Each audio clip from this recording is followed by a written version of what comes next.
So next, and I'm very proud to announce myself, it is our platinum sponsor, Nokia. Nokia, a technology leader across fixed, mobile, and cloud networks. And I must say that Nokia has a very significant presence here in Greece. It counts more than 30 years, giving a vote of confidence to the Greek economy and labor market. Nokia Hellas leads the implementation of technology edge in software, networks, and communications. They develop and export the software that empowers 5G for the international market. Their technology stack here in Athens includes cloud-native architecture, software-defined networks, DevOps, and end-to-end automation. So, it is my great pleasure to welcome our platinum sponsor from Nokia, Jonne Soininen, Director Technology and Leadership, to give us an insight on Nokia technology vision. Thank you. Thank you for being here. Thank you.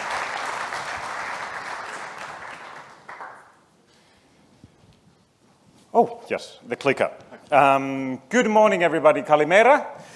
It's good to see you here. I understand it's Saturday morning, and I'm impressed to see so many people here listening to the speeches here. Don't worry, I know what is the role of the sponsor speaker. That is to give you a little bit rest between the kind of like real speeches. So I'll try to speak softly that you can rest and not wake you up during this. But maybe the rest of the three of you that had a little bit too much coffee before this and cannot sleep in the next 20 minutes, maybe you will find this enjoyable. Anyways, what I'm going to talk about here is the Nokia Technology Vision 2030. So Nokia, and as the world as well, has gone through many changes over the past years. And what we thought last year, that it would be time for us to look at where the world is going in terms of technology. And we had a quite large project inside the company that I had the honor to lead, to look at that what is the state of technology, especially in the area of networking, by 2030, and then seeing that where the world is going. And what are the things that are shaping that in that time frame. We looked at the different things there, that we didn't look just technology, but we looked at a little bit about geopolitical and social economical trends as well, looked at what are the users of our networks, and then looked at, of course, what are the key technical trends that drive networking in the future. So, and what we did is we first looked at what are the big trends that kind of like shape our industry, what shape the technology, that are not necessarily technical. And the thing is that the areas what we saw quite clearly were, for instance, deglobalization and techno-nationalism. We see that over the past years, the world has started to deglobalize from the time when, kind of like time when it was very global. And we see this trend going also to 2030. What we see that there is a risk of this, that it will change, especially the technology, which in the area of telecommunication is based on global cooperation, global standards. And that we hope that this will not be the case, that these systems will not be disrupted, and we can continue the global cooperation over the world. But we see this threat. In addition, we see that there is a race of techno-nationalism. So governments getting more involved in creating the technology, investing in that, and also having a race between different countries and regions in terms of technological advancement. Areas that haven't, of course, escaped our either are things like that what are increasingly important in terms of the world as a whole, but especially in the area of telecommunications and future networks, are, for instance, cybercrime and cybersecurity. These are areas that are extremely important in the future. They are already important now, but the importance will only grow. Of course, these are partly driven also by the other trends that I just spoke of, the deglobalization and techno-nationalism. But in general, it's also the kind of like little bit the private sector, what I would say, of the cybersecurity as well as the cyber criminals that are driving this as well. One thing that is, of course, increasingly important is the challenge of climate change. And this is something that hasn't been on the radar of the networks necessarily that much in the past. It's been more of a kind of like a question of the transport industry or the energy industry and so on. But this is, by 2030, this is no more, and we are seeing this already in the kind of raise of energy prices and so on, that are basically driving the requirement of the networks becoming more sustainable. Of course, it's not a question of only about energy consumption, but it's a question of circularity of the network equipment and the materials used. And these are clearly the kind of like the canvas behind the technical change and what is needed in by 2030. Then we looked a little bit about who are the users of the network? And we looked at it that there is, of course, people like consumers, so ourselves, that are the biggest users of the networks of today and the networks of the future. But of course, then also industry and enterprises are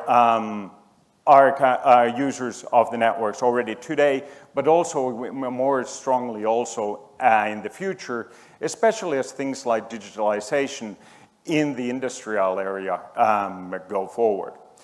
In addition, what we see that increasingly it will be developers, not saying that developers wouldn't be consumers or people or, well, some developers might not be people, but anyways. But the thing is kind of like developers are also more keen on having access to the network in a way that they can shape the network.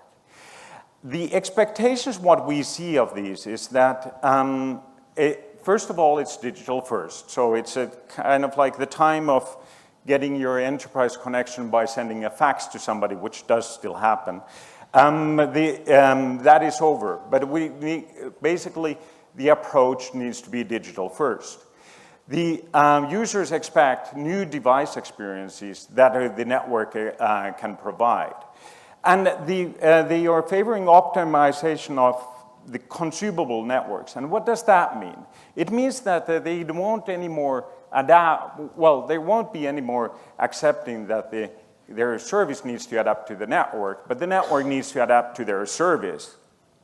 And especially when we look at developers, that the networks can be easily consumed by them in the way that they're used to.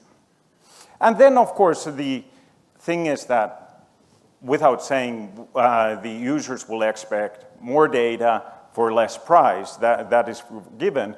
But in addition, there is a race of other important things like sustainability of the network and ethicity of the network, such as privacy and security of that. So what are the technological advances or technical trends that are kind of like, that will be impacting the networks of the future? Well, we just heard a presentation about the future of Web3, and Web3 is, of course, something that we see has potential of transforming the value chains in the future. Cloud and edge cloud, obviously, and then, of course, metaverse. And when we talk about metaverse, what is that, what we say about that? Is that basically VR glasses and those of you who remember Second Life Reheated. And that is not actually what we talk about metaverse.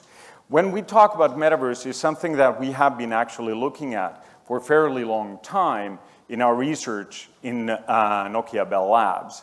And these are the kind of like, and how we divide the metaverse of a kind of like enablers into two areas, of one of being human augmentation, the other being digital physical fusion. And these are a little bit the kind of like the two sides of the same coin. So the human augmentation is basically the things that what you can do to yourself to consume the digital world better. That means AR headsets, XR, but it also means like improving yourself in the terms of like things like exoskeletons, or even in the future going to implants. I'm like, there is a certain gentleman who has just in the last few days said that he will be having an implant in a human person in 6 months. But the thing is, and there are already kind of advantages in this. For instance, there has been a case of somebody being implanted, somebody who was suffering from a lockdown syndrome, and he was couldn't communicate, and he was implanted with a device that allowed him to communicate. The guy used it as his first thing was to ask for beer, which is of course logical. Anyways, the digital physical fusion, on the other hand, what is that? That means that anything that is physical that makes sense to be connected to the network will be connected to the network. And in addition to that, in the network, there will be digital twins of everything that makes sense to be emulated and it makes sense to be modeled in the network. And these together bring you basically the metaverse. The thing is that it's the connection, if I would say the user ID, user interface to the kind of like digital representation of the physical world, the interaction with the physical world through the digital. Those are the things that bring the metaverse. And the metaverse, we don't think that there is just one metaverse. What we believe is that there are three, well, actually there are multiple, but as an example, we use three of metaverses, like consumer, enterprise, and industrial. And out of these three, we think the industrial metaverse is something that is the one that is actually more interesting, because that is the thing that will be driving the digitalization of the industries as it brings the value to the market quicker than the consumer metaverse. Not saying that the consumer metaverse wouldn't be important, but the consumer metaverse will need a little bit of time before we get the devices and we get the ecosystems built in, basically to bring the kind of like interoperability together to bring the consumer metaverse into exploration. Now moving towards a little bit about the network. So what does that mean, all this mean to networks? So in the end, Nokia is a networking company, and that is something that we should be interested. And of course, like always, it means a lot more data. And so it means that there is a lot more data that needs to be transferred over the different networks. But it's not just kind of like how much more data there is, it's also that what kind of data that is, and what are the data patterns. And we feel that the patterns of the data will be different in the future. And therefore we need to have the networks of the future different as well.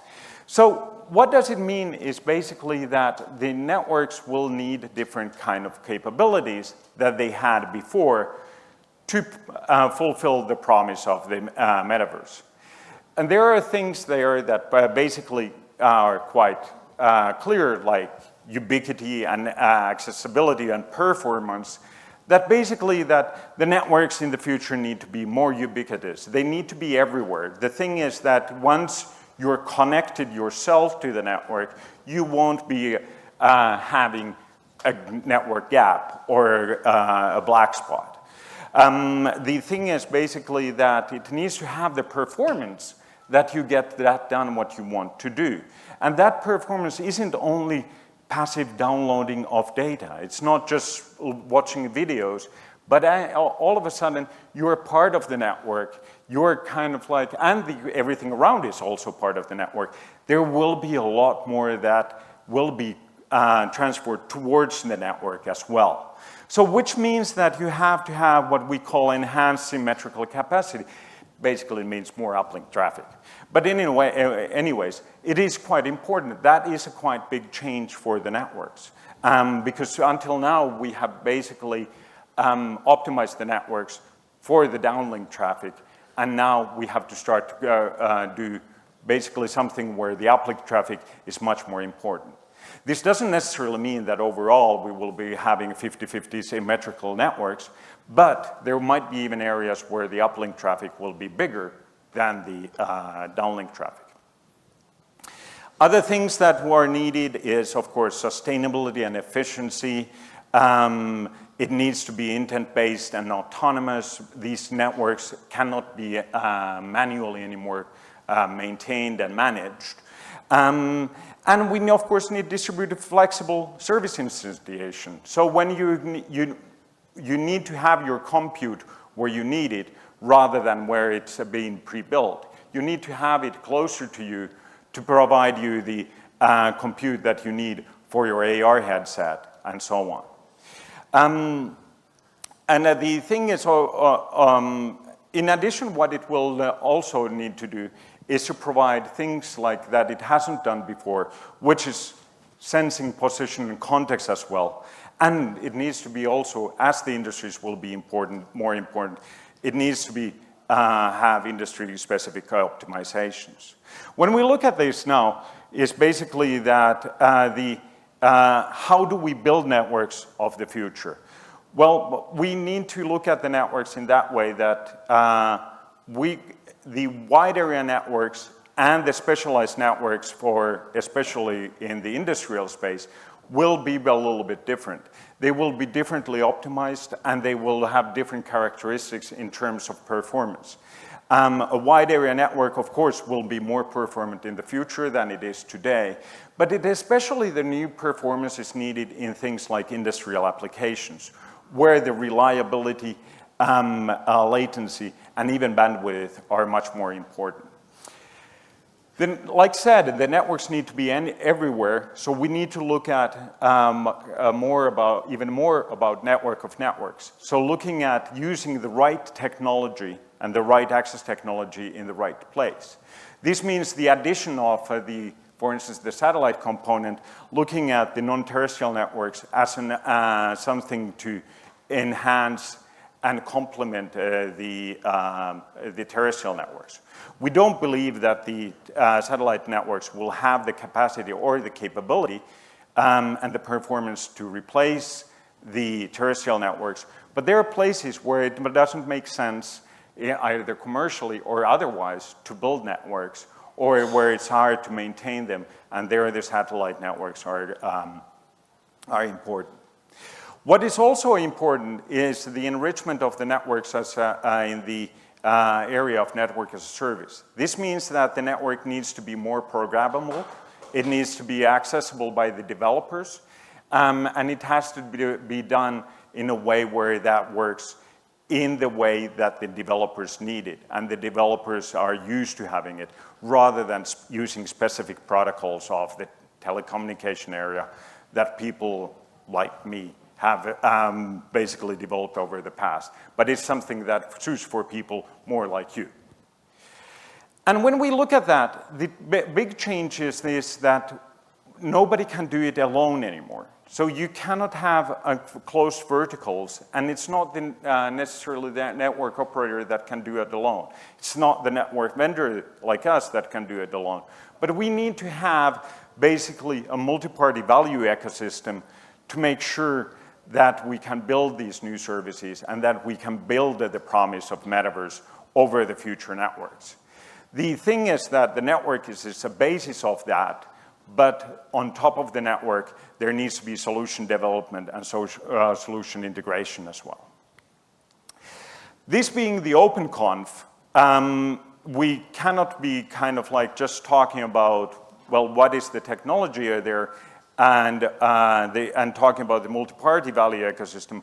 But what we want to also say about that these networks and the collaboration over these networks and the approach of especially the network as a service enrichment needs openness.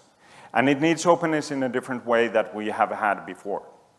In Nokia, we have this what we call the openness model that is based on what we see how the company needs to change and how the industry needs to change towards more openness in the future. Of course, there are things like open forums like standardization. Standardization has been basically the way how telecommunication networks have been built for hundreds of years, and it's what defines the industry. But that is not enough anymore. What we need things as well is things like open source and different kind of collaboration mechanism that augments and improves the traditional standardization. It doesn't mean that the open source will replace standardization, but it basically means that it is an additional toolbox in our openness, in our openness toolbox as an industry, which we need to learn to use more. We already do a lot of open source in telecommunication. If you look at, we use a lot of cloud technologies and things like that are not only built with open source software, but they are defined by the open source software. That said, we need to look at the networks, and then what I said about the having the possibility to build these multi-party value ecosystems is we need open interfaces. And we need open interfaces differently than what we have had in the past.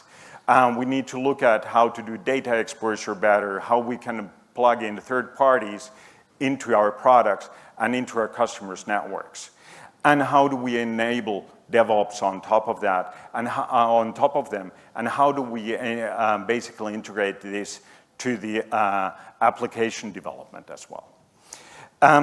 The thing is there that these two need also open ecosystems, and this is a change for us to start building open ecosystems ourselves, which we're not that used to. But the foundation of all this is, of course, an open culture in the company itself. And this is something that we think that we have done quite a good job of improving ourselves over the years. So as a takeaway is that what will the networks of the future look like? So it's the new expectations and the new opportunities are basically resulting to a network that has transport network capabilities. Those capabilities can only be used and only can be fulfilled by having an open multi-party value ecosystem, and rather than trying to do it all by all of the parties by themselves. The thing is that basically all this is needed to fulfill our vision of human augmentation and digital physical fusion that are the enablers for the metaverse as we see it in the future. Anyways, I think that is what I had for you today. I hope you enjoyed it, and I hope you enjoy the rest of the day as well. Thank you.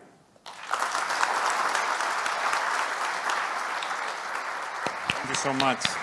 Thank you. Thank you. It was a great presentation. Yes, thanks. I don't want to steal that. Okay, and I'd just like to say that the openness model is something that we preach as an open conference, and it's embedded in our culture as well. So it coincides very nicely with the Nokia culture emphasis. So we're proud to that as well. Yeah, and it's no surprise that many Nokia volunteers in the open conference have, give value to this culture as well. Yeah, I'm really happy to have seen that this open conference is not just open in the name, but it is actually an open conference with a great collaboration, a great community, and I'm really proud that Nokia can help with this. We appreciate your time here today, Jonne. No, thank you so very much to you. Thank you. You.